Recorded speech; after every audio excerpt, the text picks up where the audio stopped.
புத்தகம் 60வது அதிகாரம் 5வது வசனம். அப்பொழுது நீ அதை கண்டு ஓடி வருவாய், உன் இருதயம் அதிசயப்பட்டு பூரிக்கும்.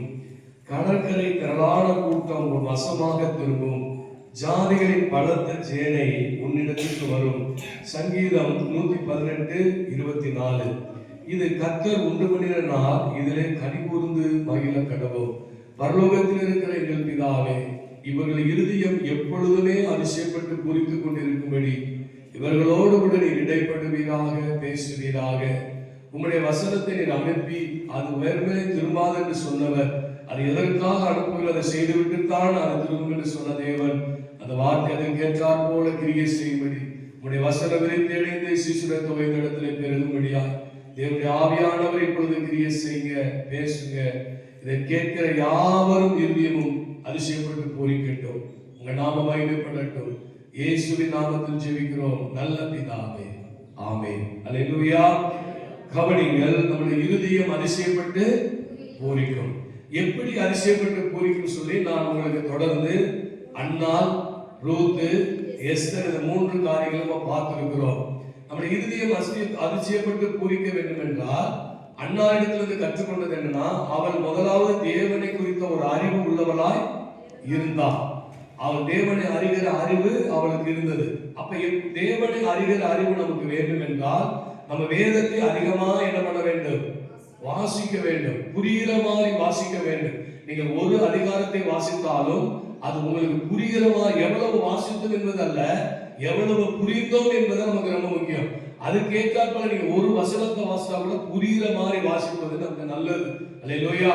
அப்படி நீங்கள் வேதத்தை அதிகமாக வாசிக்க வாசிக்க தேவனை குறித்த அறிவு நமக்குள்ள என்ன செய்ய வளரும். அதன் மூலமா விசுவாசம் என்ன செய்ய வளரும். இதுதான் முதலாவது அவருடைய அன்னாளிடத்திலே பார்த்தது. 2வது, அவள் நடக்கக்கூடாத ஒரு விஷயத்தை சொல்லி செவிக்கிறாள். அப்ப நடக்கக்கூடாத ஒரு விஷயம் எனக்கு நடக்கும் என்று யார் ஒருத்தர் நம்புகிறார்களோ அதுக்கு பேர் என்னது? விசுவாசம். அப்ப 2வது அவரிடத்துல காணப்பட்டது ஒரு விசுவாசம் அப்படிங்கறத நம்ம பார்த்தோம். அப்ப தேவனை குறித்த அறிவும் விசுவாசமும் நமக்கு இருக்குமானால் நம்முடைய இருதயம் எப்பொழுதும் அதிசயப்பட்டு என்ன செய்ய பூரித்து கொண்டே இருக்கும். இது அன்னாரிடத்தில் நம்ம கற்றுக்கொண்ட ஒரு காரியம். 2வதாக எஸ்தர் இடத்தில் நம்ம கற்றுக்கொண்டது என்னவென்றால், இவளும் தேவனை குறித்த, இது எஸ்தர்ல ரூத் இடத்துல அவளும் தேவனை குறித்த ஒரு அறிவு அவளுக்கு என்ன செய்யுது இருக்கு. முதலாவது தேவனை குறித்த ஒரு அறிவு அவளுக்கு இருக்குன்னு சொல்லி பார்த்தோம். அதே மாதிரி எஸ்தர் அன்னாட்ட இருந்தது போலவே. அப்ப இன்னொரு விஷயம், அவளும் நடக்கக்கூடாத ஒரு விஷயத்தை என்ன சொல்றா? அவன் வாயினால அறிக்கை பண்ணுகிறான். வாயினாலே அறிக்கை, உன் தேவன் என் தேவன், உன்னுடைய தேவன் என்னுடைய தேவன், உன் தேசம் என் தேசம் என்று நினைக்கிறா. இது அவளுக்கும் அவள் வாயிலிருந்து சொல்லவே முடியாது. அப்படிப்பட்ட நடக்காத ஒரு சம்பவத்தை அவள் என்ன செய்யறா? தன் வாயினாலே அறிக்கை பண்ணுகிறான். அப்ப அவளிடத்தில் என்ன காணப்படுகிறது? விசுவாசம். அப்ப அவளும் தேவனை குறித்த ஒரு அறிவும் விசுவாசம் அவளுடைய இருதயத்துல கனிகூர பண்ணினது. அல்லேலூயா. 3வதாக பார்த்தோம் எஸ்தர். எஸ்தர் எடுத்தவங்க ஜெபம் பண்ணல. மொர்தெகாய் நீ ராணியா ஆனது இது இந்த காரியத்துக்காக இருக்கும் அப்படின்னு நினைவுபடுத்தலாம். உடனே அவன் தன் நோக்கத்தை வடிந்த உடனே அவன் ஜெபம் பண்ணுகிறான். முழு தேசத்தில் இருந்த யூதர்களுக்கும் அந்த ராஜ்யத்தில் இருந்த எல்லா யூதர்களுக்கும் ஒரு மகிழ்ச்சியும் கலிகூறுதல் என்ன செஞ்சு உண்டானுச்சு. அதுக்கு என்ன காரணம்? எஸ்தர் கண்ணுனா அவள் அழைக்கப்பட்ட நோக்கத்தை அறிந்திருந்தான். அல்லேலூயா. அப்ப நீங்கள் நானும் நம்ம அழைக்கப்பட்ட, எதுக்கு பிறந்தோம், எதுக்கு ரட்சிக்கப்பட்டோம், எதுக்கு இந்த சபையில் இருக்கிறோம், எதுக்கு இந்த ஊர்ல இருக்கிறோம், அந்த நோக்கம் நம்ம அறிந்தா நம்ம இருதயம் எப்பொழுதும் அதிசயப்பட்டு பூரித்து கொண்டே இருக்கும். இன்னைக்கு நோக்கம் இல்லாமல் எல்லா மனிதர்களும் போல வாழக்கூடாது. நான் பார்க்கிறது தான் என்னுடைய நோக்கம் அல்ல, நான் வாழ்கிற வாழ்க்கை ஒரு நோக்கம் அல்ல. தேவனை குறித்திருக்கிற நோக்கம் என்ன வச்சிருக்கிறார் என்பதை குறித்தான ஒரு அறிவு உங்க வாழ்க்கையில் வருமானால் உங்க வாழ்க்கையில் இறுதி அதிசயப்பட்டு என்ன செய்ய, அது உங்களுக்கு மட்டுமல்ல அந்த பகுதிக்கே மகிழ்ச்சியும் சந்தோஷத்தை என்ன செய்ய கொண்டு வரும். அல்லேலூயா. இதை குறித்து பார்த்தோம். இந்த நாளிலே தாவீதை குறித்து நாம் பார்க்க போகிறோம். தாவீதிடத்துல இந்த 118வது சங்கீதத்துல 1-28 வசனங்களை வாசித்தீர்கள் என்றால் இதில் அநேக காரியத்தை தாவீது சொல்கிறார்.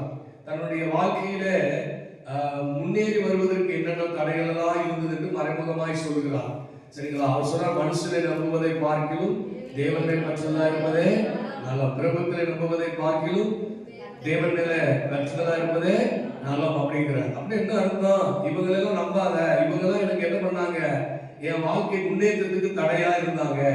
அப்புறம் சொல்றாரு, நீங்களும் எனக்கு நீங்க என்னை தள்ளினீங்க, கர்த்தரும் எனக்கு என்ன பண்ணாரு, உதவினார் அப்படி சொல்றாரு. அப்படி பல காரியங்களை சொல்லும்போது பாத்தீங்கன்னா, அதிகமா காரியங்களை சொல்லும்போது பாத்தீங்கன்னா, அவள் இந்த சங்கீதம் எப்ப பாடப்பட்டது என்று பாத்தீங்கன்னா, அவர் ராஜாவாய் அபிஷேகம் பண்ணப்பட்ட போது பாடின பாடல் என்று சொல்கிறார்கள். அல்லேலூயா. அப்ப அவன் வாழ்க்கையில யாரெல்லாம் நான் ராஜாவா ஆவதற்கு யாரெல்லாம் தடையா இருந்தார்கள், எதெல்லாம் எனக்கு போராட்டமா இருந்தது என்பதை பல காரியங்களை சொல்றார். இடையில தேவனை குறித்த ஒரு அறிவு அவர் என்ன செய்யறாரு, தேவனை குறித்து அறிந்து அவர் உயர்த்தி பாடுகிறார், புகழ்ந்து பாடுகிறார். அப்ப என்னென்னலாம் தடை இருந்தது என்று சொல்லுகிறார். சொல்லிவிட்டு தான் சொல்றாரு, என் இருதயம் அதிசயப்பட்டு என்ன செய்யுது, இது கர்த்தர் உண்டு பண்ணின நாள். இந்த நாள் எப்படிப்பட்ட நாள், கர்த்தர் உண்டு பண்ணின நாள். இதில் நான் கலிகூர்ந்து மகிழ்ந்திருப்பேன். அன்றைக்கு இந்த மகிழ்ச்சியை பார்ப்பதற்கு அவர் அதுக்கு முன்னாடி பல போராட்டங்கள் ஊடாதான் வந்திருக்கிறார், பல பிரச்சனைகள் கூட தான் வந்திருக்கிறார். என்னைக்கு தாவீது அபிஷேகம் பண்ணப்பட்டாரோ அந்த நாள்ல இருந்து அவருக்கு பிரச்சனை என்ன செஞ்சு ஆரம்பித்தது. அவருக்கு பிரச்சனை எப்படிப்பட்ட பிரச்சனை ஆரம்பிச்சது, தன் உயிரையே படைய வைத்து வாழ வேண்டிய ஒரு சூழ்நிலை. தன் உயிரை பாதுகாத்துக் கொள்வதற்கு பெரும்பாடு அவருக்கு, தன் உயிரையே பாதுகாக்கிறதுக்கு பெரும்பாடு அவருக்கு இருந்தது. ஓடி ஓடி ஒழிய வேண்டியிருந்தது, அந்நிய நாட்களுக்கு தங்க வேண்டியிருந்தது, பல காரியங்களை சந்திக்கிறார். சரிங்களா, தன் நன்மை பெற்ற மனிதர்களே, நன்மை பெற்ற ஜனங்களே காட்டி கொடுக்கிறார்கள். இப்படிதான் நம்ம பார்க்கிறோம். ரெண்டாவது பாருங்க, தன்னையே அவர் காப்பாற்றிக் கொள்ள முடியல. அவன் கூட இருந்த ஆளெல்லாம் பாத்தீங்கன்னா இருக்கிறவர்கள், கடன்காரர்கள், ஒடுக்கப்பட்டவர்கள் யாருமே இருக்கிறாங்க. நான் ஆரம்பத்தில் யோசித்து பார்த்தேன், என்னடா வர்ற ஜனம்லாம் இப்படித்தான் வருது, எல்லாம் இப்படிதான் வருது அப்படின்னு யோசனை பண்ணுவேன். நான் ஆரம்பத்துல தாவீதின் ஊழியத்துல, அந்த தாவீதின் வாழ்க்கையில இப்படிப்பட்ட ஜனங்கள் கூட இருந்திருக்காங்க. நீங்க நினைச்சு பாருங்க, முன்னேற முடியுமா? பாத்தீங்கன்னா உயிரை கொள்றதுக்கு தோத்திக்கிட்டே இருக்கிறான். சரிங்களா, நன்மை செய்யறத காட்டி கொடுத்துக்கிட்டே இருக்குது. வாழ்க்கையில எந்த பக்கம் திரும்பினாலும் நெருக்கம், எங்கிட்டும் ஓட முடியல, தப்ப முடியல. அப்படிப்பட்ட ஒரு வாழ்க்கை தான் தாவீதின் வாழ்க்கையில ஓடிக்கிட்டே இருக்கு. எல்லாரும் யோபுவை சொல்லுவாங்க, யோபுவை காட்டிலும் அதிகமா பாடுள்ள மனுஷன் தாவீது தான். ஆனா அந்த பாடுகளையும், அந்த உபத்திரவங்களையும், அந்த போராட்டங்களையும் அவன் ஜெயிச்சதுக்கு என்ன செய்தான், அதான் முக்கியம். அவன் அதை ஜெயிச்சதற்கு அதை எப்படி மேற்கொண்டான் அப்படிங்கறத நம்ம பார்ப்பது நல்லது. அவன் இந்த நாளை பார்ப்பதற்கு, இந்த மகிழ்ச்சியான நாளை பார்ப்பதற்கு, அவன் ஓடின ஓட்டங்களிலே அவன் செய்த காரியங்கள் என்ன அப்படின்னு கவனிச்சு பார்க்கிறது நமக்கு நல்லது. அல்லேலூயா. அதைத்தான் நாட்களை நாம் தியானிக்க போகிறோம். பாத்தீங்கன்னா 1 சாமுவேல் 23ஆம் அதிகாரம் 1 - 5 வசனங்களை வரையும் வாசித்தீர்கள் என்றால், அங்கே கேகிலா பட்டணத்தை நோக்கி என்ன பண்றாங்கன்னா, பெலிஸ்தியர்கள் யுத்தம் பண்ணி கொள்ளையடிக்கிறாங்க. இந்த செய்தி தாவீதுக்கு கேள்விப்படுகிறான். தாவீது என்ன செய்கிறான், கேள்விப்படுகிறான். அப்ப கேள்விப்பட்ட உடனே என்ன செய்யலாம்னா, எனக்கு இத்தனை பேர் இருக்கிறாங்க, எனக்கு போர் திறமை எல்லாம் இருக்கப்பா அப்படின்னு சொல்லிட்டு ஓடவே இல்ல. நீங்க பாத்தீங்கன்னா கோலியாத்துக்கு முன்னாடி எப்படி நின்றாரோ அப்படித்தான் ஒவ்வொரு யுத்தத்திலையும் நிற்பார் அவர். நீங்க கவனிச்சு பாத்தீங்கன்னா, இப்ப என்ன பண்றாருன்னா, இவர் கர்த்தரிடத்திலே கேட்கிறார், கர்த்தரிடத்துல என்ன செய்யறாரு, கேட்கிறார். சரிங்களா, நீங்க வாசிக்கலாம். 1 சாமுவேல் 23ஆம் அதிகாரம் 2வது வசனம் நான் வாசிக்கிறேன். அப்பொழுது தாவீது, நான் போய் அந்த பெலிஸ்தியரை முறியடிக்கலாமா என்று கர்த்தரிடத்தில் விசாரித்ததற்கு, கர்த்தர் இப்போ பெலிஸ்தியரை முறியடித்து கேகிலாவை ரட்சிப்பாயாக என்று தாவீதுக்கு சொன்னார். அல்லேலூயா. பாருங்க, தாவீதுக்கு இதுக்கு சம்பந்தமில்லாத ஒரு விஷயம். சரிங்களா, கேகிலா பட்டணம் சவுல் ராஜாவுக்கு ஆளுகை கீழே இருக்கு. இப்ப அந்த பட்டணத்தை காக்க வேண்டிய பொறுப்பு யாருக்கு இருக்கு, சவுல் ராஜாவுக்கு இருக்கு. அப்ப இந்த பட்டணத்தை எல்லாம் முடிச்சு போனா நமக்கு என்னன்னு சொல்லி போகல. அவர் அங்க ஒரு பிரச்சனை வந்த பொழுது அவர் என்ன பண்றாரு, கர்த்தரிடத்துல கேட்கிறார். நான் என்ன இந்த கேகிலா பட்டணத்துக்கு போய் இந்த ஜனங்களை காப்பாத்தலாமா, நான் போகலாமா அப்படின்னு சொல்லி கேட்கிறார். அப்ப சொல்றாரு, நீ போ, அந்த ஜனத்தை நீ என்ன பண்ணுவ, ரட்சிப்பாய். நல்ல கவனிங்க, அவன் எப்பயுமே தனக்கு ஒரு பாதகமான ஒரு சூழ்நிலை நடந்துருச்சு, இவங்களுக்கே உதவி செய்யணும் அப்படிங்கிற எண்ணம் அவனுக்குள்ள வரல. அவனுக்கு தேவை என்னன்னா, கர்த்தருடைய வார்த்தையை மட்டும் பார்க்கிறான், கர்த்தருடைய வார்த்தையை கேட்க பார்க்கிறான்.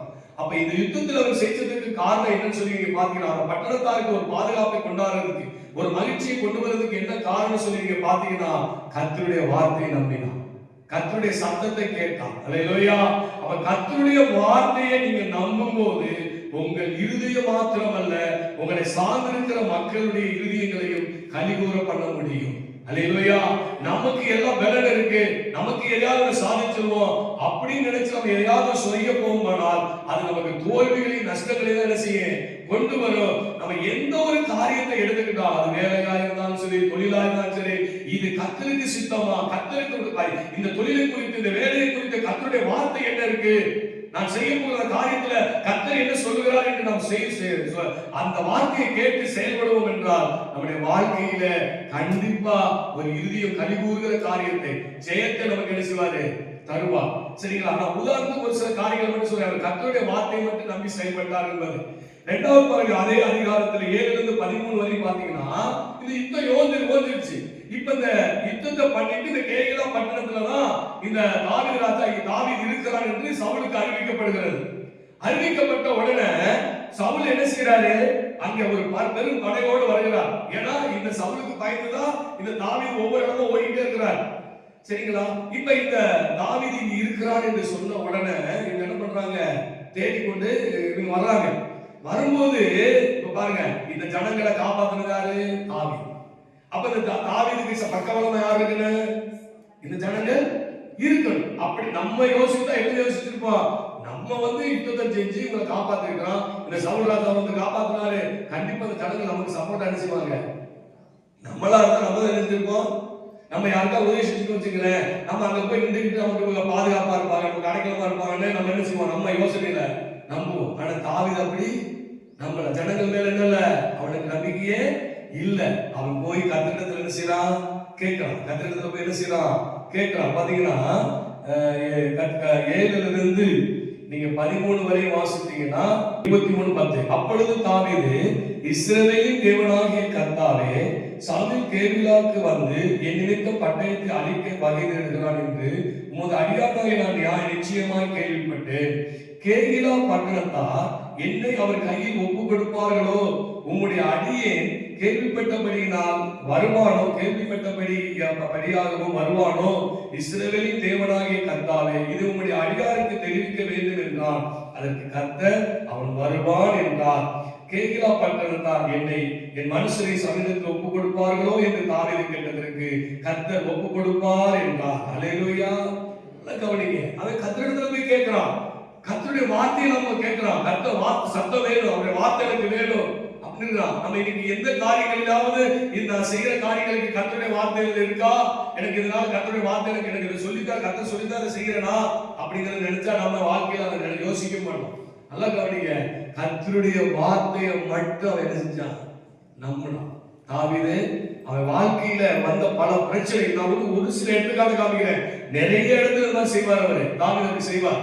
அப்ப பிரச்சனைகள் கூட, பாடுகள் கூட, பல காரியங்களுக்கு, தோல்விகளுக்கு கூட, நஷ்டங்களுக்கு கூட என்ன பண்ணணும்னா நம்ம சூழ்நிலைகளை பார்த்து கொண்டு நம்ம செயல்படக்கூடாது. சரிங்களா? ஜனங்களை நம்பி செயல்படக்கூடாது, அல்லது பாதகமா இருக்கு என்று செயல்படக்கூடாது. சாதகமா இருந்தாலும் சரி, பாதகமா இருந்தாலும் சரி, நம்ம அப்படி என்ன பண்ணக்கூடாது, செயல்படக்கூடாது. கர்த்தருடைய வார்த்தையை நம்பி செயல்படணும். கர்த்தருடைய வார்த்தையை நீங்க நம்புறீங்கன்னா உங்க வாழ்க்கையில நீங்க உங்க மகிழ்ந்து இருக்க முடியும். அல்லேலூயா. கர்த்தருடைய வார்த்தை உங்களுடைய வாழ்க்கையில பெரிய காரியங்களை செய்ய கொண்டு வரும். அப்ப நீங்க நல்லா புரிந்து கொள்ள வேண்டும். அப்ப தாவீதுடைய வாழ்க்கையில ஜெயித்ததற்கு இது ஒரு காரணம். அவன் கர்த்தருடைய வார்த்தையை மட்டும் கேட்பான். அப்ப கர்த்தருடைய வார்த்தை எப்படி கேட்கிறது, ஏன்னா கர்த்தருடைய வார்த்தை எப்படி கேட்கிறது, சொப்பனத்துல ஆண்டவர் நல்லா கவனிங்க, சொப்பனத்துல பேசுவார், கணவன் தரிசனங்களில் பேசுவார், ஒருவேளை சிலர் சில நேரத்தில் பேசுவார், கேட்கிற மாதிரி பேசுவார். ஆனா எல்லாவற்றையும் காட்டிலும் நமக்கு ஏற்கனவே கையில் எடுத்திருக்கிறார், வேதத்தை கொடுத்திருக்கிறார். நீங்க துக்கமான நேரத்துல, சோர்ந்து போன நேரத்துல, வேதனையான நேரத்துல என்ன பண்ணணும்னா இந்த வேதத்தை நீங்கள் அதிகமாக வாசிக்க சில வசனங்கள் பாத்தீங்கன்னா உங்களை நிறுத்தும். அதை வாசிக்க விடாம என்ன செய்ய நிறுத்தும். திரும்ப அந்த வசனம் என்ன பண்ணும், உங்க இருதயத்தை சொல்லும். நீங்க வசனத்தை திரும்ப படிக்கும் போது உங்க இருதயத்துக்கு ஆறுதலாக மாறும். இதுதான் கர்த்தர் உங்களோடு பேசுகிறது. அந்த வார்த்தையை நாம் பிடித்துக் கொள்ள வேண்டும். அந்த வார்த்தையின்படி நம்ம என்ன பண்ண வேண்டும், செயல்பட வேண்டும். அல்லேலூயா. இப்படி கர்த்தருடைய வார்த்தை மேல உங்களுக்கு நம்பிக்கை வருமானா உங்கள் இறுதி என்ன கலிகூர்ந்து மகிழும். இன்னும் ஒரு சில காரியங்கள் நான் சொல்லிருந்தோம். 2 சாமுவேல் 2ஆம் அதிகாரம் 1-5 வரை பார்த்தீங்கன்னா, இப்ப சவுல் ராஜா இறந்து விட்டார், அவருடைய குடும்பத்தார் இறந்து விட்டார்கள். சரிங்களா? இப்ப அங்க இஸ்ரவேலுக்கு ராஜா இல்ல. இப்ப தாவீது எங்க இருக்கிறான், சிக்லாக்ங்கிற ஒரு இடத்துல இருக்கிறான். இப்ப இதெல்லாம் கேள்விப்படுறோம், அந்த இடத்துல சிக்கலாக்ல இருந்து கேள்விப்படுறோம். கேள்விப்பட்டு என்ன செய்யறான், ஆகா சூழ்நிலை சாதகமா இருக்கிறது, நம்ம எதிரிலாம் செத்து போயிட்டாங்க, இனி நமக்கு ஒரு எதிரியும் இல்லை அப்படின்னு என்ன செஞ்சாரு, குதிரை வந்து எடுத்து சாரம் எடுத்துக்கிட்டு எல்லாம் கிளம்பி வந்து நான் தாண்டா ராஜா அப்படின்னு செய்யல சொல்லல. அப்படின்னு என்ன செய்யல சொல்லல. 2 ராஜாக்கள் 1-5 வரை வாசிக்க பார்க்கலாம். பின்பு தாவீது கர்த்தரை நோக்கி, நான் யூதாவின் பட்டணங்கள் ஒன்றிலே போய் இருக்கலாமா என்று விசாரித்தார். அதற்கு கர்த்தர் போ என்றார். எவ்விடத்திற்கு போகலாம் என்று தாவீது கேட்டதற்கு அவர் எப்ரோனுக்கு போ என்றார். அல்லேலூயா. எப்ரோனுக்கு போ. நான் போகலாமான்னு கேட்கிறார். அப்புறம் எங்க போகணும் அப்படி கேட்கிறார். நான் போகலாமான்னு கேட்கிறாரு. இப்ப நான் எங்க போகலாம்? நம்ம என்ன கேட்போமா? நம்ம நினைச்சா ஒரு இடத்துக்கு போவோம், நினைச்சா ஒரு இடத்துக்கு வருவோம். கடைசியில போயிட்டு இப்படி நடந்து வச்சு அப்படி துக்கத்தோடு நினைச்சிருது உட்கார்ந்து இருக்கிறது. ஒரு காரியத்தையும் தேவனிடத்துல நம்ம என்ன செய்யணும்? கேட்டு பேசணும். அதுக்காக கர்த்தருடைய காதுல வந்து நீ பேசலாம் அப்படின்னு சொல்லல, என் உள்ளத்துல நீ பேசும் மாதிரி அப்படி சொல்ற மாதிரி எனக்கு இருந்துச்சு இருந்தது. அல்லேலூயா. இப்ப நல்லா கவனிங்க. எனக்கு நல்ல சூழ்நிலை இருக்கு, எனக்கு நல்ல ஒரு அழகான சூழ்நிலை இருக்கு, எனக்கு ராஜாவா மாறிடுவேன், என்னை எப்பதான் எல்லாரும் ஏத்துக்குவாங்க அப்படின்னு நினைக்கல. போனாரு, கர்த்தர் சொல்லி போனாரு. போயிட்டு நான் ராஜா அப்படின்னு என்ன செய்யல, அறிவிக்கல. யூதர்கள் எல்லாரும் என்ன செஞ்சாங்க? வந்து அவனை ராஜாவா என்ன பண்ணாங்க? அபிஷேகம். அவன் கர்த்தருடைய வார்த்தையின்படி போகும்போது அங்க அவன் ராஜாவா அபிஷேகம் பண்ணப்படுகிறான். அல்லேலூயா. நீங்க அடுத்து பாருங்களேன், அடுத்து என்ன நடக்குது பாத்தீங்கன்னா, அதே 2 சாமுவேல் 5ஆம் அதிகாரம் 1-3 வரை வச்சீங்கன்னா, இப்ப இஸ்ரவேலர்கள் எல்லாரும் சேர்ந்து வந்து அவனை ராஜாவா அபிஷேகம் பண்றாங்க. இப்ப யூதருக்கு நான் ராஜாவாயிட்டேன், அப்ப என் யூத ஜனங்களை கொண்டு போய் என்ன பண்ணணும்? அந்த இஸ்ரவேலோட யுத்தம் பண்ணி நம்ம ராஜாவா எல்லாருக்கும் ஆயிரும் அப்படின்னு என்ன செய்யல முயற்சி அவர் பண்ணவே இல்லை. தாவீது என்ன செய்யல? அவங்க சின்ன சண்டை போட்டாங்க, அந்த சண்டைக்கு பதில் சண்டை போட்டு இருந்தாங்க ஒழிய அந்த ராஜ்யத்தை பிடிக்கும்படியான ஒரு சண்டை என்ன செய்யல, போடவே இல்லை. ஆனா அவர்களே வந்து அவர் ராஜாவா என்ன செஞ்சாங்க? மாத்தினாங்க. காரணம் என்னன்னா, கர்த்தருடைய வார்த்தையின்படி அவர் செயல்பட்டார். அப்ப கர்த்தருடைய வார்த்தையை நம்ம நம்பும் போது நம்ம வாழ்க்கையிலே இருதயத்தில் மகிழ்ச்சி என்ன செய்ய உண்டாகும். களி கூர்ந்துகிட்டே இருப்போம். நீ எவ்வளவு துக்கமான நேரமா இருந்தாலும் சரி, வேதனையான நேரமா இருந்தாலும் சரி, உங்களுக்கு முதல்ல அந்த துக்கத்தை நினைக்க கூடாது, அந்த வேதனைகளை நினைக்க கூடாது, அந்த பிரச்சனைகளை நினைக்க கூடாது. கர்த்தருடைய வேதத்தை நீங்க வாசிக்க ஆரம்பிச்சினா அது உங்களை ஆர்வப்படுத்தும், உங்களை தேற்றும், உங்களை திடப்படுத்தும், உங்களை ஆற்றி என்ன செய்ய அரவணைக்கும். அந்த வார்த்தை நீங்க வாசித்து பாருங்க, உங்களுக்கு அரவணைப்பு கொண்டு வரும். இல்ல அப்படின்னா நீங்க அந்த யோசனை அந்த யாரும் நீ நல்லா உங்களுக்கு புரிஞ்சுக்கொள்ளுங்க. மனிதனுடைய வார்த்தை மாதிரி ஒரு மனிதனை குத்துனா உடனே செத்துருவான். ஆனா மனுஷனுடைய வார்த்தை பாருங்க, அது கொஞ்சம் கொஞ்சமா சாகடிக்கும், கொஞ்சம் கொஞ்சமா சாகடிக்கும். பாருங்க, நைட்ல படுத்துக்கிட்டு என்ன செய்வோம்? ஐயோ அவங்க சொல்லிட்டாங்களே, அவங்க சொல்லிட்டாலும் தூக்கம் போயிடும், சரீரத்துல வியாதி வந்துடும், பல பிரச்சனை, தூக்கம் எல்லாம் போயிடும், அப்படியே அடடுவா சாகர மாதிரி இருக்கும். அதனால மனிதனுடைய வார்த்தைகளுக்கு செவி சாய்க்காதீங்க, மனுஷனுடைய வார்த்தையை நம்பாதீங்க. அது ஒண்ணும் உங்களுக்கு நடக்க போறது இல்ல. அவங்க சொல்லிட்டாங்க அதான் நடந்துடும், அப்படி அல்ல. நீங்க தேவனுடைய வார்த்தையை நம்புங்க. தேவனுடைய வார்த்தையின்படி நம்புனீங்கன்னா உங்க வலையில மீன் நிறைய வரும். தேவனுடைய வார்த்தையின்படி செஞ்சீங்க அப்படின்னா உங்க வீட்டுல இருக்கிற எண்ணெய் மாவு என்ன செய்யாது, குறையாது. தேவனுடைய வார்த்தையின்படி நீங்க எதை செய்தாலும் கர்த்தர் உங்களுக்கு பெரிய பெரிய அற்புதங்களை செய்கிறவராக இருக்கிறார். அல்லேலூயா. இதை நீங்க புரிந்து கொள்ள வேண்டும். அப்ப கர்த்தருடைய வார்த்தையை நம்ம அதிக முக்கியத்துவம் கொடுக்க வேண்டும். நம்முடைய ஜெப நேரங்களில் அதிகமா கர்த்தரை என்ன செய்யணும்? கர்த்தருடைய வார்த்தையை வாசிக்க ஆரம்பிக்கணும். நம்முடைய ஆராதனை வேளையில் நல்ல ஆராதிச்சு தேவனுடைய வார்த்தையை என்ன செய்யணும்? நல்லா வாசிக்கணும். அப்ப கர்த்தருடைய வார்த்தை எனக்கு இந்த நாளில் என்ன உண்டாகுது பாருங்க. சூப்பரேல வந்து பேசும்போது எந்த வார்த்தையை பேசுறது ஆண்டவரேன்னு சொல்லி யோசனை பண்ணிட்டு இருப்பேன். திடீர்னு ஒரு வார்த்தை எனக்கு என்ன செய்ய பாருங்க, அதைத்தான் நீங்க பேசுவேன். இந்த சூம்ல அட்டன் பண்ண சொல்றேன், அதைத்தான் என்ன செய்வேன்? அந்த வார்த்தையை லைட்டா அப்படி சொல்லுவேன், ஒரு பிரசங்க மாதிரி. அல்லேலூயா. அதை நீங்கள் புரிந்து கொள்ள வேண்டும். அடுத்து இரண்டாவதாக தாவீது முதலாவது கர்த்தருடைய வார்த்தை நம்புகிறவனா இருந்தான். கர்த்தருடைய வார்த்தையை கேட்க அவருடைய சத்தத்தை கேட்கிறவனா என்ன செஞ்சான்? ஒரு வாஞ்சை உள்ளவனா இருந்தான். முதலாவது பார்க்கிறோம். இரண்டாவது என்ன பார்க்கிறோம்னா, எதிர்காலத்திலே என்ன நடக்கணுமோ அதை மட்டும்தான் தாவீது பேசுவார். அல்லேலூயா. தாவீது என்ன பேசுவாரு?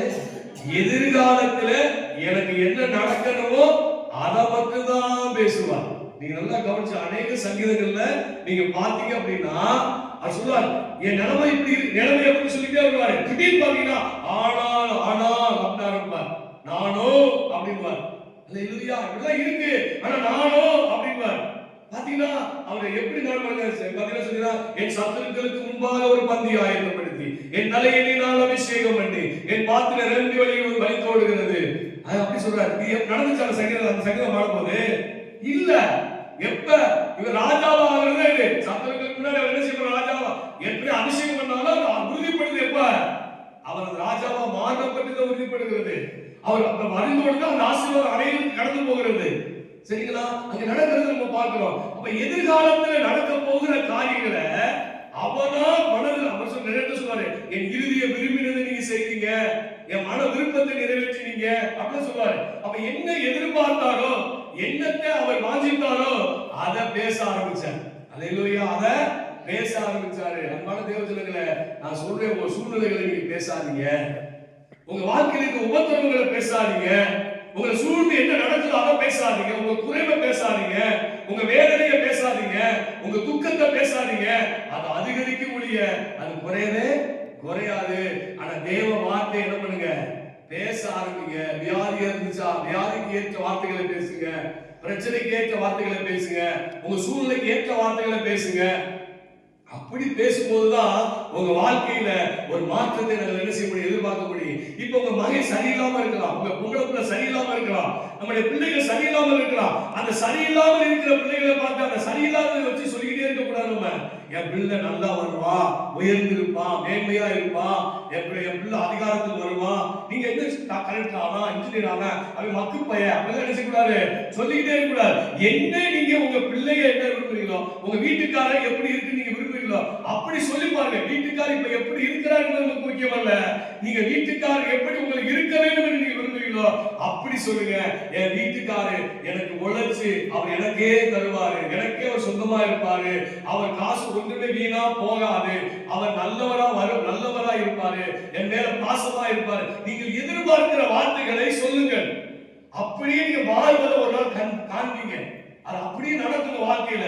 நம்ம பாருங்க, இவன் சரிப்பட்டு வர மாட்டான், இவன் உருப்பட மாட்டான், மனைவி பார்த்து கணவனை பார்த்து மாத்தி சொல்லிட்டு இருக்கிறோம். இவன் ஆசீர்வாதமான வார்த்தைகளை நம்ம சொன்னார்னா அந்த ஆசீர்வாதமான வார்த்தை நம்ம வாயிலிருந்து வந்துச்சுன்னா பலிக்கும். சாபமான வார்த்தை வந்தாலும் என்ன செய்ய பலிக்கும். சில சபையில பாருங்க, சாபமான வார்த்தையை பேசி பேசி அந்த மக்கள் சாபத்துக்குள்ளே இருக்கிறாங்க. பாவத்தை பத்தி பேசி பேசி பாவத்துக்குள்ளே இருக்கிறாங்க, பரிசுத்தத்துக்கு எழுதுறதுல வந்ததே இல்லை. அப்ப நல்லா கவனிங்க, நம்ம வாழ்க்கையில யாருமே நீங்க பாராட்டி பாருங்க, நல்லவங்களா மாறுவாங்க. அவங்க எப்ப பார்த்தாலும் குத்திக்கிட்டே இருக்கணும்னு வச்சுக்கோங்க, அவங்க நல்லவங்கள மாறாடிக்கிறாங்க, இந்த ஆள் விளாண்டாங்க போயிருந்தா போயிடுவாங்க. நல்லா புரிஞ்சுக்கோங்க, நம்ம வாயிலிருந்து நம்ம என்ன எதிர்பார்க்கிறோமோ அதை பேசுங்க. அப்படித்தான் தாவீது வாழ்க்கையில் அநேக உபத்திரத்தில் அநேக வேதனைகளிலே அவர் பேசுகிறார். உதாரணத்துக்கு ஒரு சில காரியங்கள் நான் சொல்ல போறேன். சங்கீதம் 4 சங்கீதம் 13 அதிகாரம் வந்து அப்சலோம் விட்டு துரத்தி அடிக்கப்பட்ட போது அவர் பாடின ஒரு சங்கீதம் என்று சொல்கிறார்கள். அங்க பாருங்க, அங்க வந்து அப்சலோமுக்கு தப்பி போகும்போது அவர் பாடுற வார்த்தையை பாருங்க. தப்பி போகும்போது பாடுற ஒரு சில வசனங்கள் சொல்லி பாருங்க. சங்கீதம் 4:7 சொல்றார், அவர்களுக்கு 4 சங்கீதம் 4:7 அவர்களுக்கு தானியமும் திராட்சரசமும் பெரியிருக்கிற காலத்தின் சந்தோஷத்தை என் இருதயத்தில் தந்தி. அவன் இருதயத்தில் சந்தோஷமா இருந்துச்சு சொல்லுங்க. அவன் ஓட்டம் முடிச்சு அவனை தப்பிச்சு ஓடிக்கிட்டு இருக்கியா, காலைல செருப்பு இல்லாம போட்டிருக்கு வசனம், செருப்பு இல்லாம ஓடுறான்னு போட்டிருக்கு. சீக்கிரம் போகடா, யோகர நைட்டோட நைட்ல தூக்கம் வருமா பாருங்க. அவன் இருதயத்துல எப்படி சந்தோஷம் இருக்கா, ஒரு வீட்டுல தானியமும் திராட்சரசமும் நிறைஞ்சிருந்தா அப்படின்னா பணமும் பொண்ணும் வெள்ளி நிறைஞ்சிருந்தா இப்படி சந்தோஷம் இருக்கும்.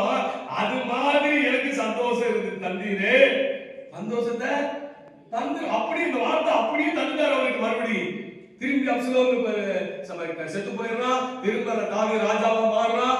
அவனுக்கு அந்த சந்தோஷம் வந்துருது. எங்க எந்த வார்த்தை சொல்ல பாருங்க, இதெல்லாம் யோசிக்கணும். நம்ம மாடு என்ன செஞ்சிடறோம், வாஞ்சிடும். அடுத்து 8வது வசனம் சொல்றாரு பாருங்க, சமாதானத்தோடு படுத்துக்கொண்டு. இப்ப சமாதானத்தை படுக்கிற நிலைமை, சமாதானத்தோடே படுத்துக்கொண்டு நித்திரை செய்வேன். இப்ப எப்ப அப்சலோம் படையோட வருவான்னு தெரியாது, எப்ப படையோட அவன் வருவான்னு என்ன செய்யாது தெரியாது. தூங்க வருமா சொல்லுங்க.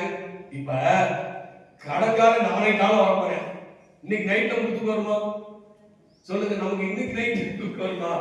ஒரு சிரிச்சு பாருங்க. இன்னைக்கு நைட்டு இப்ப நாளைக்கு உங்களுக்கு காலையில 10 மணிக்கு நான் வருவேன் அப்படின்னு சொல்லிட்டா நைட்டு இப்ப எப்ப சொன்னாலும் அப்பயே ஆரம்பிச்சிடும் புலம்பல். தூக்கம் வர சொல்ல பாருங்க, சமாதானத்தோட படுத்துக் கொண்டு நித்திரை செய்வேன். கர்த்தாவே நீர் ஒருவரே என்னை சுகமாய் தங்க பண்ணினீர். அல்லேலூயா. வார்த்தை கவனிங்க, எப்படி சொல்றா பாருங்க. அப்ப எதிர்காலத்தில் அவர் என்ன நடக்க வேண்டும் என்பதை விரும்பி அந்த வாய்க்கால் என்ன செய்யறாரு சொல்லுகிறார். அடுத்து சங்கீதம் 13:5 இதுமே அப்சலோம் அந்த துரத்தப்பட்ட நேரத்தில் பாடுறதா. 13:5 நான் உம்முடைய கிருபை மேல் நம்பிக்கையா இருக்கிறேன், உம்முடைய ரட்சிப்பினால் என் இருதயம் களி கூறுகிறது. நான் எது மேல நம்பிக்கை? என் சூழ்நிலை இப்படி இருக்கலாம், எனக்கு என் உயிர் போகக்கூடிய சூழ்நிலை இருக்கலாம், எனக்கு பல பிரச்சனைகள் இருக்கலாம், என்னை துரத்தலாம், நான் அவமானப்பட்டிருக்கலாம், நான் அந்த சீமையெல்லாம் தூசி தேடி நான் கல்லெடுத்துறேன், என்னை கேவலமா இருக்கலாம், எனக்கு அசிங்கம் இருக்கலாம். ஆனா அதை நான் என்ன செய்யல, பார்க்கல. அதை அவர் பார்க்கல. என்ன சொல்றார்? நான் உம்முடைய கிருபை மேல் நம்பிக்கையா இருக்கிறேன், உம்முடைய ரட்சிப்பினால் என் இருதயம் களி கூறுகிறது. இப்பெல்லாம் இந்த சொல்ற வார்த்தை மாதிரி வார்த்தை இல்ல. அப்ப கிருபை மேல் நம்பிக்கையா இருக்கிறது தான். நல்லா கவனிங்க. உங்க வாழ்க்கையில சோதனை, வேதனை, பாடுகள், உபத்திரங்கள் வரும் பொழுது நீங்க செய்ய வேண்டியதா கிருபை மேல் நம்பிக்கையா இருக்கிறது. கிருபை எங்கிருந்து வந்தது? சிலுவையிலிருந்து வந்தது. அந்த சிலுவையில இயேசுதான் நமக்கு செய்த ஒவ்வொரு காரியத்தையும் எண்ணி எண்ணி யோசித்து யோசித்து வாயிலால பேசி பாருங்க, உங்க இருதயம் களி கூறும். நீங்க செய்து பாருங்க, ஒரு நாள் பூரா உட்கார்ந்து நீங்க செஞ்சு பாருங்க, உங்க துன்பமான நேரத்துல, துயரமான நேரத்துல செஞ்சு பாருங்க, உங்க இருதயம் அப்படியே மாறுகிறது நீங்க பார்க்க முடியும். அல்லேலூயா. அப்ப அவர் சொல்றார் பாருங்க, அடுத்து சங்கீதம் 13:6 சொல்லுது, கர்த்தர் எனக்கு நன்மை செய்தபடியால் அவரை பாடுது. மலையில போய் காட்டில் படுத்து கிடக்குறாரு, சரிங்களா? யுத்தத்துக்கு ஒரு கூட்டம் போயிருக்கு. இவங்க என்ன சொல்றாரு? அவர் என்ன சொல்றாரு? எனக்கு நன்மை செய்தபடியால் உம்மை பாடுவேன். அல்லேலூயா. பாருங்க, இருக்கிற சூழ்நிலைக்கு அப்படியே ஆப்போசிட்டா அவர் பேசுறாரு. அப்ப உங்க வாழ்க்கையில எதுவுமே இப்ப உங்க ஏதாவது கடை வச்சிருக்கீங்க, ஏதாவது வியாபாரம் நடக்குது அப்படின்னா, கடை சூப்பரா ஓடுதா அப்படின்னு கேட்டா என்ன செய்யுது? ஆமான்னு சொல்லணும். ஒருத்தரை கேட்டேன், எப்படி போகுது பிசினஸ் அப்படின்னு. இங்க வந்து ஒருத்தர் வந்தாரு, அவட்ட கேட்டேன் எப்படி போகுது. நான் முதல் மாசம் 10 லட்சம் ரூபாய் இருந்துட்டேன், சம்பாதிச்சேன். 10 லட்சம் ரூபாய் சம்பாதிச்சிருக்காரு. என்ன சொல்றாரு? அவர் சம்பாதிச்ச வாயினால எப்படி சொல்றாரு? 10 லட்சம் ரூபாய் சம்பாதிச்சிட்டேன். கண்டிப்பா 10 லட்சம் 20 லட்சம் 30 லட்சமா என்ன செய்ய பெருகிட்டு இருக்கு.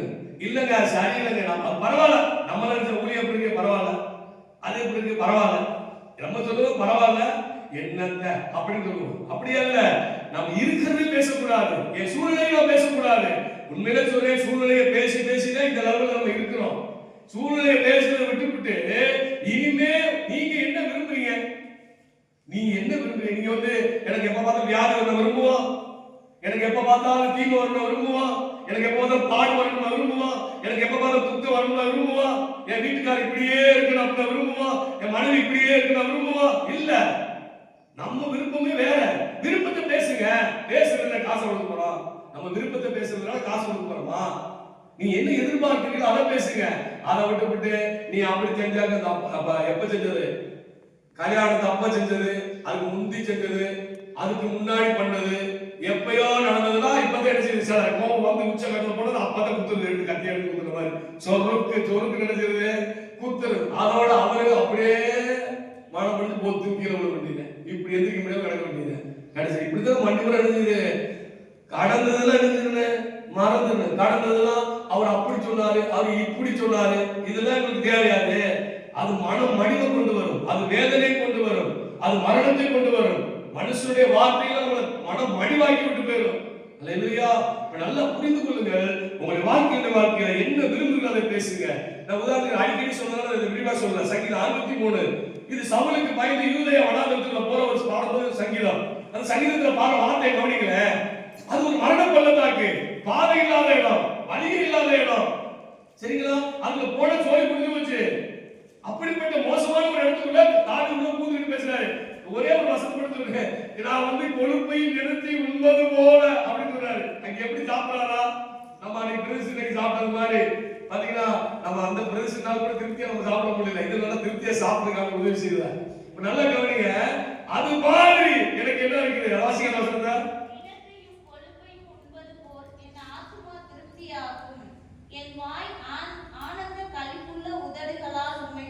எங்க ஆனந்த களிப்புள்ள உதட வர உள்ள போய் கொஞ்சம் சிந்திச்சு பாருங்க. சொன்ன வார்த்தையை பாருங்க. அவர் சொன்னது மாதிரியே அக்கறைப்பட்ட போது எங்கே தேவன் விழுந்தார்? 23வது சங்கீதம். அப்படியே வாழ்க்கை நினைச்சது நடக்குது. அவர் என்ன 63வது சங்கீதத்துல வாசித்தாரோ அங்க அவர் சூழ்நிலையை சொல்றாரு, என்ன சூழ்நிலைங்கிறதை சொல்றாரு. ஆனா அவர் என்ன எதிர்பார்த்து பேசினாரோ அந்த வார்த்தை அப்படியே எங்கே 23ல அப்படியே என்ன செய்யுது? நடக்குது. அந்த திருப்தியாகிற வாழ்க்கை நடக்குது. அந்த ஆனந்த களிப்புள்ள வாழ்க்கை அவருக்கு வருது. இன்னைக்கு நல்லா கவனிக்க, குடும்பத்துல குடும்பத்துல எப்பவுமே நான் இருக்கிறத பேசாதீங்க. உங்க வாழ்க்கையில் இருக்கிற குறைவுகளை, உங்க பிரச்சனைகளை, உங்க போராட்டங்களை வாய் திறந்து பிரச்சனை இருக்கிற வாய் திறந்து மட்டும் பேசாதீங்க. வாய் திறந்து நீங்க எந்த அளவுக்கு பேசுறீங்களோ அந்த அளவுக்கு அந்த பிரச்சனை முடியவே முடியாது. நீங்க எப்ப அந்த பிரச்சனைகளுக்கு வாய் அடைச்சிட்டு நீங்க விரும்புவதற்கு வாயை திறக்கிறீங்களோ அப்பொழுது உங்கள் இறுதியில் அதிசயப்பட்டு காரியம் வரும். அல்லேலூயா. பாத்தீங்கன்னா யாக்கோபு 3:2 வாசிக்க பார்க்கலாம். யாக்கோபு 3:2. நாம் எல்லோரும் அநேக விஷயங்களில் தவறினோம். ஒருவன் சொல் தவறுதானால் அவன் பூரண புருஷனும் தன் சரீரம் முழுவதையும் கடிவாளத்தினாலே அடக்கிக் கொள்ள கூடியவனுமாய் இருக்கிறான். பாருங்க, இன்னொரு மொழியில் வாசிக்கிறாங்க. நாம் எல்லோரும் பல தவறுகளை செய்கிறோம். ஒருவன் எப்பொழுதும் தவறாக பேசாதவனாக இருந்தால் அவன் முழுமையானவனாகிறான். அப்படின்னா பூரணம் உள்ளவனா மாறுறான். எப்ப தவறான வார்த்தையை பேசாத போது அவன் பூரணமா மாறுறானா? புரிஞ்சுக்கிட்டீங்களா? தவறான வார்த்தையை நீங்க பேசாம இருந்தா எப்படி மாறிடுவீங்க? பூரண புருஷனா மாறிடுவீங்க. ஒரு திருப்தி உள்ள வார்த்தையை நமக்கு நினைச்சது. அதான் தவறான வார்த்தை என்னது? நம்ம விரும்பாத வார்த்தை, நமக்கு நடக்கக்கூடாத காரியங்களை பேசுறது தவறான வார்த்தை. இது நம்ம என்ன பண்ணக்கூடாது? பேசக்கூடாது. நீங்க பாருங்க, உதாரணத்துக்கு சங்கீதம் 31ஆம் அதிகாரம் 7வது வசனம். இது இந்த கேகிலா பட்டணத்துல அந்த சமயத்துல பாடப்பட்ட ஒரு சங்கீதம். சரிங்களா? நீங்க இதை வாசி பாத்தீங்க அப்படின்னா 1-7 வரை வாசினா 7வது வசனம் பாருங்க. 1-7 வரை என்னன்னா, தேவன் எப்படிப்பட்டவர் என்று அவன் துதிப்பான். தாவீது தேவன் எப்படிப்பட்டவர் என்று செய்யறான் 1-7 வரை துதிக்கிறார். அந்த 7வது வசனம் 8வது வசனத்தை பாத்தீங்கன்னா, உமது கிருபையிலே கலிகூர்ந்து மகிழுவேன் அப்படின்னு சொல்றார். சத்துருக்கள் கையிலே என்னை ஒப்புக்கூடாமலும் என் பாதங்களை விசாலத்தில் நிறுத்தினீர். பாருங்க, ஒப்புக்கூடாமலும் விசாலத்தில் எப்ப பாருங்க, பிரச்சனை மத்தியில என்னை அவங்ககிட்ட ஒப்பு கொடுக்க மாட்டீங்க அப்படின்றாரு. ஒப்பு கொடுக்க மாட்டீங்க, என்னை பாதங்களை விசாலத்தில் கொடுப்பீங்க, அவருக்கு தப்பிச்சு நல்ல ஒரு வழி கிடைச்சிருக்கீங்க கொண்டு போய் பிரச்சனை மத்தியில தான் வார்த்தை சொல்றாரு. அப்ப தேவனை துதிக்கும் போது இப்படிதான் துதிக்கிறார். அவர் இப்படி சொல்லி எழுதுறாரு, துதிக்கிறார். பாருங்க, அவன் நிலைமையை சொல்றாரு. பாருங்க, அவன் என்ன நிலைமையில இருக்கிறார் என்பதை சொல்றார். 9-12 வரை சொல்றார். என் வயிறு, நான் சுருக்கமா சொல்றேன், என் வயிறு 9வது வருஷத்துல என் வயிறு கூட கருகி போயிற்று. அவர் சொல்றது வயிறு கருகி போயிட்டு அவர் சூழ்நிலை எப்படி இருந்து கொஞ்சம் சிந்திச்சு பாருங்க. கருகி போயிற்று. என் வருஷங்கள் தவிப்பினால் போயிற்று. சரிங்களா? பெலன் குறைந்து போச்சு, என் எலும்பு உலர்ந்து போச்சு. 10வது வருஷம் 11 சொல்றாரு, நான் எல்லாருக்கும் ஆட்களிப்புமானே அருவருப்புமானே, எனக்கு அறிமுகமானவர்களே எனக்கு விரோதமா இருக்கிட்டாங்க அப்படின்றார். அடுத்து சொல்றாரு 12வது வருஷத்துல, செத்தவனை போல எல்லாராலும் நான் மறக்கப்பட்டேன். இதே என் நிலைமை. இந்த நிலைமையில தான் இந்த வார்த்தை சொல்றாரு. சரிங்களா? இந்த நிலைமையில தான் அவர் அதை சொல்றாரு. அவர் சொல்ல பாருங்க, அவர் சொல்றாரு இந்த வசனத்தை 12 சொல்லிட்டு 14 சொல்றாரு பாருங்க, நானோ ஆரம்பிக்கிறேன், நானோ கர்த்தாவே உம்மை நம்பி இருக்கிறேன், நீர் என் தேவன் என்று சொன்னேன். 15வது வசனம், என் காலங்கள் உமது கரத்தில் இருக்கிறது, என் வாழ்வின் ஒவ்வொரு கட்டும் உமது கையில் இருக்கிறது சொல்றாரு. 17 நீங்க பாருங்க எப்படி சொல்றாங்க. இந்த சூழ்நிலை நம்ம சொல்லுவோமா, என் வயிறு கருகி போற அளவுக்கு இருந்து நான் செத்தவள போல மறக்கப்பட்டு நான் நம்மளவளா எனக்கு விரோதமா எழும்பி இப்படிப்பட்ட நிலைமையில நான் இருந்தேன்னா எனக்கு இப்படி பார்த்த வார்த்தையா வரும். நமக்கு என்ன வார்த்தை வரும்? அவன் அழிஞ்சிடுவான் சீக்கிரம், அவனுக்கு பாரு என்ன நடக்க போகுது பாரு. சரிங்களா? என்ன நடக்க போகுது, என்ன செய்ய போகுது எல்லாம் நம்ம அப்படியே மண்டை என்ன செய்ய அதை குறிச்சு சிந்தனை இருக்கு. சரிங்களா? ஆனா அவர் அதை குறிச்சு சிந்தனை, எனக்கு இப்படிலாம் பிரச்சனை இருக்குப்பா, நானும் என்ன செய்யறதுப்பா, நானும் உண்மையே நம்பி இருக்கிறேன் சொல்லி சொல்றாரு. 17-24 வசனங்களை வாசி பாருங்க. நான் அவன் விரும்புறத பேசுறான், விரும்புகிறத சொல்லி துதிக்கிறான். நான் எனக்கு என்ன வேணுங்கிறத அவர் முன்கூட்டி என்ன செய்யறாரு, துதிக்கிறது என்ன செய்யறான் பார்க்கிறான். 19வது வசனம் பாருங்க, அந்த 18வது வசனத்துல, ஆனால் அவர்களின் பொய் உதடுகளுக்கு அவங்க பொய் உதடுல அணிஞ்சிறேன் அமைதியாயிரும். அவங்க என்ன விரும்புகிறான்னு சொல்றேன், அவங்க பொய் உதடுக்காரங்களா அணிஞ்சிருவாங்க, அதாவது எதிரிகள்லாம் அமைதியாகிடுவாங்க, நான் ஏமாந்து போக மாட்டேன். 17வது வசனத்துல சொல்றாரு. 19 என்ன சொல்றாரு, தேவனே உம்மை பின்பற்றுவதற்காக பல அதிசயமான காரியங்களை நீ மறைவாய் வைத்திருக்கிறீர், உம்மை நம்பும் ஜனங்களுக்கு எல்லோருக்கும் முன்பாகவும் நற்காரியங்களை செய்கிறீர், நீ அவர்களை மனிதரின் சூழ்ச்சியிலிருந்து விலக்கி 20வது வசனம் உமது சமூகத்தில் அடைக்கலத்தில் மறைத்து வைக்கிறீர், அவர்களை குணப்படுத்தும் நாவுகளுக்கு விலக்கி தமது தங்குமிடத்தில் அவர்களை ஒளித்து வைக்கிறீர். அப்ப பாருங்க, அவர் எப்படிதான் எனக்கு விருப்பம், அவர் விருப்பத்தை சொல்றாங்க, என் விருப்பத்தை 21 கர்த்தருக்கு ஸ்தோத்திரம், நகரம் பகைவர்களால் சூழப்பட்ட போதும் அவர் தமக்கு உண்மையான அன்பை அதிசயமா எனக்கு வெளிப்படுத்தினார். 24வது வசனம், கர்த்தருக்கு காத்திருக்கிறவர்களோ நீங்கள் எல்லோரும் திடமனதாயிருங்கள், அவர் உங்கள் இருதயத்தை சிறப்படுத்துவார். அல்லேலூயா. நல்லதுங்க. கர்த்தருடைய வார்த்தையை தாவீது நம்பினார். மனுஷனுடைய வார்த்தை அல்ல, சூழ்நிலைகளை அல்ல. இரண்டாவது, நான் விரும்புகிறதை, எதிர்காலத்தில் எனக்கு என்ன வேண்டும் என்று விரும்புகிறதை அவன் பேசுகிறான். எல்லாம் கவனிங்க. இதுதான் ஒரு இருதயத்தை கலிபுற பண்ணுறது. அப்ப முதலாவது அண்ணாவுடைய வாழ்க்கையில் என்ன பார்த்தோம்? தேவனை அறிகிற அறிவும் விசுவாசமும். ரூத்துடைய வாழ்க்கையில் என்ன பார்த்தோம்? தேவனை அறிகிற அறிவும் விசுவாசமும். எஸ்தருடைய வாழ்க்கையில் என்ன பார்த்தோம்? தன்னை குறித்தான நோக்கத்தை அவன் அறிந்த பொழுது. இப்ப இவர்கள் மூணுடைய வாழ்க்கையில் பிரகாசமானதுக்கு காரணம் என்ன? இறுதிய மகிழ்ந்ததுக்கு காரணம் என்ன? இது இந்த காரியங்கள். இவருடைய தாவீதுடைய வாழ்க்கையில் எவ்வளவு பிரச்சனைகள், போராட்டங்கள் வந்தாலும் ராஜாவா மாற முடியாம எத்தனையோ தடைகள், உயிரியே படை வச்சு ஓடக்கூடிய அளவுக்கு அவன் வாழ்க்கையில் நடந்தாலும் அவனுடைய வாழ்க்கையில என்ன நடந்துச்சு அப்படின்னு நீங்க பாத்தீங்க அப்படின்னா, அவருடைய வாழ்க்கையில முதலாவது கர்த்தருடைய சத்தத்தை கேட்பதும் கர்த்தருடைய வார்த்தைகள் நம்பிக்கை உள்ளவனாய் இருந்தான். இரண்டாவது, அந்த தாவீது தான் விரும்பினதை பேச ஆரம்பித்தான். அதுதான் அவருடைய வாழ்க்கையில அந்த உயர்ந்த நிலைமைக்கு வந்து அநேகருக்கு ஆசீர்வாதமாக மாற்றினது. அன்பான தேவஜனமே, நீங்கள் நானும் சூழ்நிலைகளையும் மனிதனுடைய சத்தத்தையும் கேட்டு கேட்டு மனமடைந்து போகாதபடி, நம் வாழ்க்கையில் நடக்கிற நம்முடைய குடும்ப பிரச்சனைகள், நம்மை சூழ்ந்து நடக்கிற பிரச்சனைகளை நினைக்காதபடி தேவனுடைய வார்த்தை மேல நம்பிக்கை வைங்க. இரண்டாவது என்ன செய்யணும்னா, நீங்க உங்க விரும்புகிறத பேசுங்க. வேதத்துல வாக்குத்தத்தங்களை எடுத்து என்ன பண்ணுங்களா பேசுங்க. காலண்டு அட்லீஸ்ட் உங்களுக்கு பைபிளே தெரியல, ஒரு காலண்டு இருக்கிற வசனத்தையாவது வாசி தெரிஞ்சுங்க. சில பேருக்கு சொல்றாங்க காலண்டை போட்டு அது மட்டும் தான் பைபிள் ஆகி போச்சு அப்படின்னு சொல்லுவாங்க சில பிரசங்கத்துல. அதை கூட படிக்காத ஆளுகள் என்ன செய்யுது? இருக்கத்தான் செய்யுது. அல்லேலூயா. அப்ப நல்லா கவனிங்க. வாயை விட்டு நல்லா என்ன பண்ணுங்க? அறிக்கை பண்ணுங்க. நானும் பாருங்க, காலைல எழுந்திரிச்சோன்னு நிறைய வார்த்தைகளை வாயிலாக சொல்லிவிட்டு அப்புறம் ஸ்தோத்திரம் பண்ண ஆரம்பிப்பேன். அல்லேலூயா. ஏன்னா தூக்க கலக்கத்துல இடுப்பு வலி, கால் வலி, எல்லா வலி என்ன செய்யணும்? மறுபடியும் தூங்க வைக்க நல்ல வார்த்தை சொல்லுவாங்க. உடம்பு வலி, எல்லா வலியும் அப்படியே மாறி நம்ம இறுதியம் மாறி பக்குவத்துக்கு இருந்து வந்து இப்ப சோதனை பண்ணி பாருங்க. அப்படியே சோதனை பண்ணா மணிக்கணக்கில் என்ன செய்ய மாட்டுக்கு போயிட்டே இருக்கலாம். வேதத்தை நம்ம நல்லா என்ன செய்யலாம்? வாசிக்கலாம். இருதயத்துல அப்படியே கல்லு மாதிரி வச்சுக்கிட்டு சோத்திரம் சோத்திரம் தூக்கம் தான் என்ன செய்ய வார அப்படியே பொத்து மறுபடியும் அந்த படுக்கையிலே படுக்க வேண்டியதான். நல்ல என்ன செய்ய வார்த்தை எடுத்து சொல்லல. நான் செய்வதெல்லாம் வாய்க்கும், என் கையிட்டு செய்யும் வேலைகள் எல்லாம் ஆசீர்வதிக்கப்படும், என் பலவீனத்தில் அவர் பலன் பூர்ணமாய் விளங்கும், என்னை பலப்படுத்துகிற கிறிஸ்து இயேசுவினால் எல்லாவற்றையும் செய்ய எனக்கு பலன் உண்டு. கர்த்தர் என் பலனும் ரட்சிப்பும் கீழமும் மாணவர். கர்த்தர் என் மேய்ப்பனாய் இருக்கிறார். நான் தாழ்ச்சி அடையே அவர் என்னை ஆசீர்வதிக்கவே ஆசீர்வதிப்பார். நான் பெருகவே பெருகுவேன். நான் கோடியாய் பெருகுவேன். வானத்தின் நட்சத்திரங்களைப் போல பெருகுவேன். என் வெளிச்சத்துக்கு ஜாதிகள் வருவார்கள், என் ஒளிக்கு ராஜாக்கள் வருவார்கள். என் இறுதியை அதிசயப்பட்டு பூரிக்கும், என் இறுதியை அதிசயப்பட்டு பூரிக்கும். ஒரு வார்த்தை 7 தடவை சொல்லினாங்க. சரிங்களா? சொல்லி எதிர்த்து பாத்தீங்கன்னாங்க தூக்கம் நல்லா கலைஞ்சு நல்லா ஆயிடுவான். அப்புறம் சோதனம் பண்ணி ஆராதிச்ச தேவ பிரசன்ஸ் செய்யலாம்.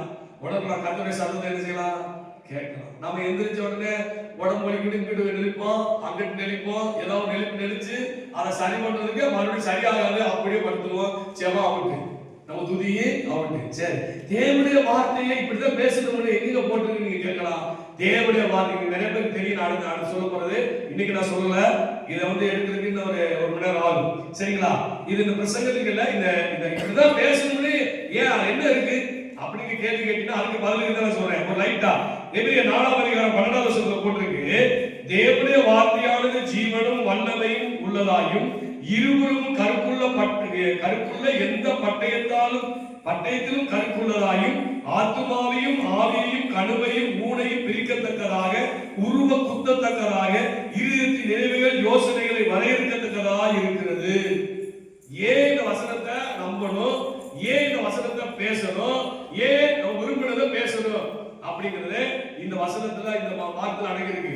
இந்த தேவனுடைய வார்த்தைக்கு என்ன இருக்கா? ஜீவன் இருக்கா. இந்த வார்த்தைக்கு என்ன இருக்கா? வல்லமை இருக்கா. இந்த வார்த்தைக்கு என்ன இருக்கா? இருபுறம் கருக்குள்ள பட்டயமா அப்படின்னு போட்டிருக்கு. இந்த 3 வார்த்தையை பத்தி உங்களுக்கு ஒரு நாளைக்கு நான் அடுத்த வாரம் நான் அந்த செய்தியை நான் உங்களுக்கு தருவேன். நான் சுருக்கமா சொல்றேன். ஜீவன் என்பது என்னன்னா தேவனை போன்ற ஒரு வாழ்வு. தேவனுக்கு எப்படி இருக்காரோ அப்படி இருக்குன்னு அர்த்தம் அந்த ஜீவன் வார்த்தைக்கு. இந்த வார்த்தை எதுக்கு இருக்குன்னா தேவனை போன்று அந்த ஜீவன் எங்க இருக்கா? தேவ வார்த்தைக்கு அதே வல்லமை இருக்கு. தேவனுக்கு என்ன வல்லமை இருக்கோ அதே வல்லமை இந்த வார்த்தைக்கு இருக்கு. அந்த ஜீவன் அது அர்த்தம். தேவனை போன்று இந்த வார்த்தை என்ன செய்யுது இருக்கு. வல்லமை என்னன்னா அந்த வார்த்தையை நான் விசுவாசித்து பேசும்போதுதான் அது செயல்பாட்டுக்கு வரும். இருமுறை கற்பிக்கப்பட்டோம்னா அது மூல பாசையில் எப்படி போட்டுன்னா இரு வாய் உள்ள அப்படின்னு அர்த்தம். இரு வாய் அப்படின்னு அர்த்தம். இரண்டு பக்கம் வாய் உள்ள அப்படின்னு என்ன அர்த்தம்னா ஒரு வாய் இங்க இருக்கு பைபிள்ல. இது கர்த்தர் சொன்ன வார்த்தை, அவர் வாயிலிருந்து சொல்லப்பட்ட வார்த்தை.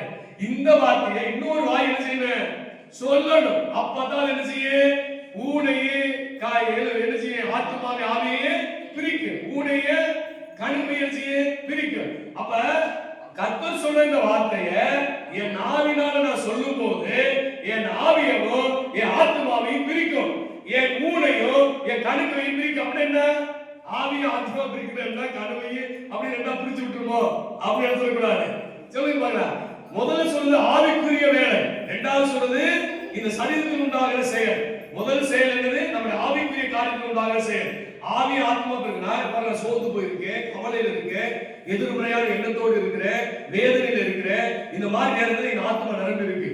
இப்ப நான் கர்த்தருடைய வார்த்தையை சொல்லும் போது இப்ப இந்த ஆத்மா இப்படி இருக்கிறனால என் ஆவி எப்படி இருக்கு சொஞ்சு போய் கிடக்கு, தெரியுங்களா, மடிந்து போய் கிடக்கு, எழும்ப முடியல.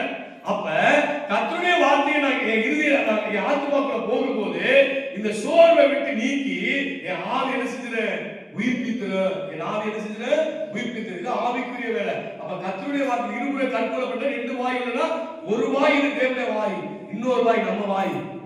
சரிங்களா? இது வந்து சிஸ்டம் நான் உங்களுக்கு சொல்லலாம். நான் அந்த பிரச்சனை எடுக்கும்போது அதை எப்படி ரெண்டு வாய் அப்படிங்கிறத சொல்லுவேன். சரிங்களா? அடுத்து பாருங்க, நல்ல கவனிங்க. கணுவை மூடி பிடிக்கிற சரீரத்தில் உண்டாகிற பாதிப்பு பிரச்சனை, சரீரத்தில் உண்டாகிற பிரச்சனை. பாருங்க, யாரு உற்சாகம் பண்ணும்போது சரீரம் என்ன ஆகுது வெள்ள நடந்துருது. என் சரீரம் என்ன செஞ்சிருது வெள்ள நடந்துருது. அப்ப நான் உற்சாகமா என்னால என்ன செய்ய முடியுது செயல்பட முடியுது. அப்ப இரு வாய் உள்ள வாய் இருபுற கற்பனை சொல்லக்கூடாது. அந்த சங்கீதத்துல சொல்றாரு ஒரு இடத்துல பாருங்க, 149:8 பாருங்க, அவர்கள் கையில் இருபுறம் கற்புள்ள பட்டயம் இருக்கு. அப்படின்னா அவங்க கையில இருபுறம் கற்புள்ள பட்டயம் இருக்கு என்ன அர்த்தம்? கத்தியை கொடுத்துட்டான்னு அர்த்தமா? சரி, இருபுறம் கற்புள்ள பட்டயம் பாத்தீங்கன்னா வெளிப்படுது 1:16 பாத்தீங்கன்னா அவர் வாயில் இருபுறம் கற்புள்ள பட்டயம் புறப்பட்டது. அப்படின்னா அவர் வாயிலிருந்து பட்டயம் வந்துச்சு இல்லையா? தேவனுடைய வார்த்தை தான் என்னது பட்டயம். அந்த பட்டயத்தை நம்ம கையில கொடுத்துட்டாரா? இந்த கையில கொடுத்துட்டாரா? ஆமா. இதை எடுத்து என்ன செய்யணும்? யுத்தம் பண்ணணும். யுத்தத்தை ஜெயிக்கணும், கவலையை ஜெயிக்கணும், போராட்டத்தை ஜெயிக்கணும், எல்லாவற்றையும் என்ன செய்யணும் ஜெயிக்கணும். சரிங்களா? நான் ஏசாயா 49:2 சொல்றாரு, அவரை வாயை கூர்மையான பட்டயமாக்கி. உண்மையில கூர்மையான பட்டயம் ஒரு ஆளை வார்த்தையால கொண்டுடலாம். சரிங்களா? ஒரு வார்த்தையால உருவாக்கிடலாம். அல்லேலூயா. சரிங்களா? சில பிரசங்கியார்கள் கொண்டுகிட்டு இருக்கார்கள், சில பிரசங்கியார்கள் உயிர்ப்பித்துக் கொண்டிருக்கிறார்கள். நம்ம எதை செய்யறது நமக்கு ரொம்ப முக்கியம். சரிங்களா? அடுத்து பாத்தீங்கன்னா பிரசங்கப்படம் தான் ஒருத்தரை கொல்றதுக்கு, பிரசங்கப்படம் தான் ஒரு திட்டப்பட எங்க பயன்படுத்துறது. பிரசங்கப்படம் அவங்க பிரசங்கத்துக்கு நான் பிரசங்க நேரத்துல பேச நான் திட்டதான் மாட்டேன். உங்களை திட்டு நினைச்சா அந்த பிரசங்கப்பட விட்டுட்டு மத்த நேரத்துல இப்படி நீ செய்யாதே அப்படின்னு நான் சொல்லுவேன். சரிங்களா? அதுக்கு என் வேலை கிடையாது. என் வேலை என்ன ஆகுதுன்னா, நீங்க எப்படிப்பட்டவர்களா இருக்கிறீங்கன்னு சொல்வதற்கல்ல, நீங்க எப்படிப்பட்டவர்களா இருக்கணும் இருக்கிறீங்க அப்படி வேலை என்ன சொல்லுதோ அதை சொல்றது நான் வந்திருக்கிறேன். அதை போதிக்கிறத உங்களுக்கு நான் வந்திருக்கிறேன். இதை அறிஞ்சோம்னா நான் நல்லா நீங்களும் நல்லா ஆயிடுங்க. இது அறிவியல் வச்சுங்க, நீ பாவிடா பாவத்துல போட்டே கொண்டு ஒரு வழி ஆக்க வேண்டியதுதான். நல்லா கவனிங்க. அது நம்ம நல்லா கவனிங்க. பாத்தீங்கன்னா ஏசாயா 40 சொல்ல, அவர் வாயின் கூர்மை வாய் என் வாய் கூர்மையான பட்டயமாக்கி. அப்படின்னா வாயிலிருந்து வார்த்தை வரும்போது வேலை செய்யும் அப்படின்னு அர்த்தம் இருக்கு. சரிங்களா? பட்டை வாயிலிருந்து வர கூர்மைனா அது வேலை செய்யணும், செயல்படணும். அல்லேலூயா. நல்லா கவனிங்க. உங்க வாழ்க்கையில தேவனுடைய வார்த்தையை நம்புங்க. தேவனுடைய வார்த்தை என்ன பண்ணுங்க, அதிகமா பேசுங்க. நீங்க விரும்புகிறத பேசுங்க. உங்க சூழ்நிலைக்கு ஏற்ற தேவ வார்த்தை எடுத்துருச்சீங்க பேசுங்க. கண்டிப்பா கண்ணால பார்க்க முடியும். கண்ணால என்ன செய்ய முடியும்? பார்க்க முடியும். அல்லேலூயா. இப்ப 12,000 குடும்பங்கள் நம்ம சபைக்கு வந்துட்டாங்க போன வருஷத்துல. நான் விசுவாசித்து என்ன செய்றேன்? டெய்லி சோத்திரம் பண்றேன். கண்டிப்பா அதை கண்ணால என்ன செய்வான் பார்ப்போம். சரிங்களா? நீங்க இருக்கிற அலையில பாத்துக்கிட்டு என்ன நாளை காணும், இன்னும் ரெண்ட காணும், என்னங்கடா இதுக்கு போய் நான் பிரசங்கம் பண்ணணுமா, இதுக்கு பிரசங்கம் பண்ணி வேஸ்டா போகுது அப்படின்னு யோசிக்கிறதே இல்ல. நம்ம விசுவாசத்துல என்ன செய்யணும்? அண்ணால போல விசுவாசத்துல எழுப்பணும். அல்லேலூயா. ரூத்துவ போல எழுப்பணும். அழைத்த நோக்கம் ரொம்ப முக்கியம். அல்லேலூயா. அதனால கவனிங்க, நமக்கு தேவனுடைய அறிவு வேதத்திலிருந்து உண்டாகும். அடுத்து விசுவாசம், தன்னை அழைத்த நோக்கம், அடுத்து தேவனுடைய வார்த்தையின் நம்பிக்கை, தேவனுடைய வார்த்தையே வாயினாலே பேசணும். இதெல்லாம் இருந்துச்சுன்னா நம்ம இறுதி என்ன செய்ய, இந்த வருஷம் அதிசயப்பட்டு பூரிக்கிற அற்புதங்களும் அடையாளங்களும் உங்க வீட்டுல நடக்கும். நீங்க தொடர்ச்சியா பார்த்து கொண்டே இருப்பீங்க. சும்மா அப்படி நான் இதை நம்பும் போது என் வாழ்க்கையில அற்புதம் நடக்கும். அதை பார்க்கும் போது அப்படியே மகிழ்ச்சி பொங்கி வலிஞ்சிரு. அல்லேலூயா. நம்ம மகிழ்ச்சி பொங்கி நம்மளை ஆசீர்வதிப்பாராக. உங்க இருதயங்கள் அதிசயப்பட்டு பூரிக்கப்படுவாராக. உங்கள் துக்கம் சந்தோஷமாய் மாறுவதாக. நீங்க செய்வதெல்லாம் வாய்ப்பதாக. நீங்க மேலாளர்களுக்கு கீழாக மாட்டீங்க. உங்களை சாதி சமுதாயத்தின் மத்தியில உங்களை கீர்த்தி புகழ்ச்சியமா வைப்பீங்க. அல்லேலூயா. எல்லா கரங்களை தியானம் சொல்லுவோம். சோதரிக்கிறோம். இந்த வேலை வந்த நம்முடைய பிள்ளைகள் ஒவ்வொருவரையும் ஆசீர்வதியும். உங்க நாமத்தை உங்களுக்கு மகிமைப்படுத்துங்க. உங்க இறுதியை அதிசயப்பட்டு பூரிக்கட்டும். இவர்கள் ஆண்டவரே எல்லா நிலையிலும் எதுபோல சோகத்தில் இருந்தாலும் அடுத்த வாரங்களுக்கு வரும்போது இந்த சோகமெல்லாம் மாறி, அவருடைய மனமடிவெல்லாம் மாறி, அதிசயங்களை அற்புதங்களை கண்டு சாட்சி சொல்லும்படி கடந்து வருவார்களாக. அப்படிப்பட்ட கிரகிக்க முடியாத அற்புதங்களை வாழ்க்கையில செய்து கர்த்தர்களை ஆசீர்வதிங்க, உயர்த்துங்க. நாம மகிமைப்படட்டும். இயேசு கிறிஸ்துவின் நாமத்தில் ஜெபிக்கிற நல்ல பிதாவே.